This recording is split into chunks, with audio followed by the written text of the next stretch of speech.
Bueno, al final estem parlant, jo crec que tots un poc d'un model de ciutat, un canvi de model de ciutat, que jo crec que és precís. Jo crec que aquesta ciutat té totes les característiques per arribar al temps, per a frenar un poc el que són les emissions que s'estan donant en la ciutat, per que són desplaçaments necessaris, que això passa per tindre una xarxa de transport públic a nivell metropolità, que en el finançament que tenim ara és prou difícil. Després, jo crec que el model de ciutat té que anar a una ciutat dissenyada en barris que siguin el més autosuficients possibles per evitar tots aquells desplaçaments que no siguin necessaris, i ahir hi ha moltíssimes emissions de vehicle privat. Això que veurem molt en el districte únic i en altres mesures que l'Ajuntament també ha pres. I després jo crec que hem de tindre un poc de coherència també, estar mirant tota l'àrea metropolitana en una ciutat com València, analitzant molt bé mesures que tinguin a veure amb el transport privat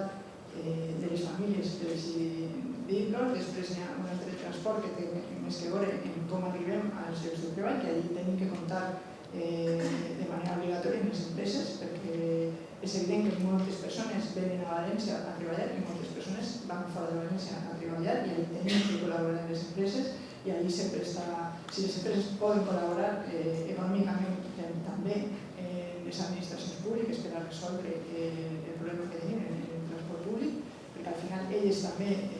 jo crec que se beneficien d'aquest esforç que fem des de l'administració. I després estan altres factors que jo crec que són molt importants. En el cas de les ciutats que tenim port, crec que no podem obviar les emissions que venen de l'activitat del port. No només les emissions que venen a través dels vaixells, sinó també del transport de mercaderies que afecten a tota l'àrea metropolitana, i que crec que una ciutat com València té que actuar sobre les coses que té que actuar perquè és una ciutat i ja estan així, però crec que també pot evitar ficar-se en problemes que encara no té. I en aquest sentit, des de l'Agència en Comú pensem que l'ampliació del port és una mesura absolutament necessària, que multiplicarà per 4 la capacitat del port de vaixells, que això són emissions que entren fins a 200 quilòmetres dins de terra, i després multiplica per 4 el trànsit de vehicles pesats que per algun lloc tenen d'entrar a aquesta ciutat, i en aquest moment no està resolt. Aleshores, està clar que tenim que actuar sobre la realitat que tenim com qualsevol altra ciutat, i això passa per el transport públic potent, perquè en qualsevol gran ciutat del món la gent deixa el cotxe quan pot anar en transport públic. Jo crec que les noves generacions i l'educació és un factor fonamental. Crec que ahir també hem incidit molt, perquè són les noves generacions les que moltes vegades estan educant-se els pares i els avis en canvis d'hàbits que tenen que veure amb el canvi climàtic i en el respecte al que hem rebut dels nostres avantpassats, i devem de deixar millor del que ens hem trobat de cara als nostres fills i filles. I jo crec que ahir l'àmbit de l'educació és fonamental, i és on tenim que, sobretot des de l'àmbit local, tenim que invertir, perquè al final jo crec que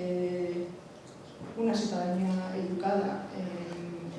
la millora del seu medi ambient és la millor inversió que pot fer un ajuntament. En aquest sentit, jo crec que aquest canvi de model també afecta a un canvi en el pla general de l'ordenació urbana, que és de l'any 86, que estem desenvolupant les nostres ciutats en criteris de l'any 86, quan els criteris mediambientals de l'any 86 fins ara han canviat moltíssim, i la manera de dissenyar la ciutat ha de canviar també del seu treball. Al final són coses que es poden analitzar sempre a nivell metropolità. A València li falten moltíssimes estructures a nivell metropolità, tant per el tema del transport com per el tema de vivienda com el tema educatiu. Crec que és una ciutat que té una àrea metropolitana que se té que coordinar, i crec que aquesta és una mancança que se veu en molts àmbits de l'administració. Crec que tot això té que passar per l'educació, torno una altra vegada perquè crec que és fonamental. Crec que tot el treball que s'està fent en tot l'esforç que fa la ciutadania per entrar en l'aula i educar els nostres fills en tot el que té que veure amb el canvi climàtic, crec que ells sí que tenen molt clar que el futur de València com a ciutat passa per la sostenibilitat, per tindre una ciutat sostenible. Crec que en l'àmbit local és fonamental per a garantir aquesta realitat, que crec que cada vegada en un món globalitzat va fer que València tingui un valor més gran com a ciutat on se puga viure d'una manera, diguem-ne,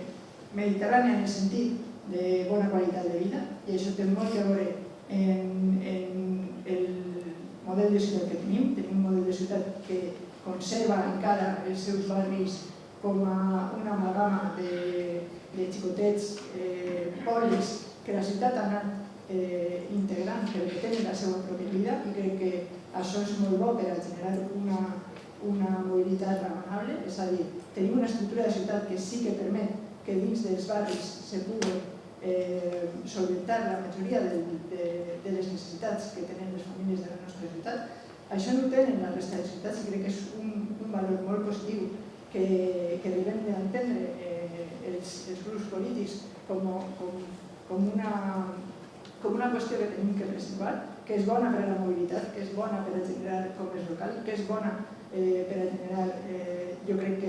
que una qualitat de vida, i que al final el que no tenim que fer és pensar en el ciutadà com una persona que té un cotxe, o té una bici, o té un fill, o té un pare i una mare. Cada ciutadana tenim fills, tenim un cotxe, tenim una bici, som sempre la mateixa persona que té tots aquests factors a la seva vida, i no podem estar generant grups de tensió, perquè al final estem parlant de la mateixa persona que li agradaria deixar-se el cotxe per a tenir l'espai públic per al seu fill i seguretat per a la seva mare i per al seu pare. I al final jo crec que polititzar l'espai de la mobilitat i l'espai de la contaminació és el pitjor que podem fer, sobretot perquè tenim un nivell de consens aparentment prou raonable. Muchísimas gracias a todos.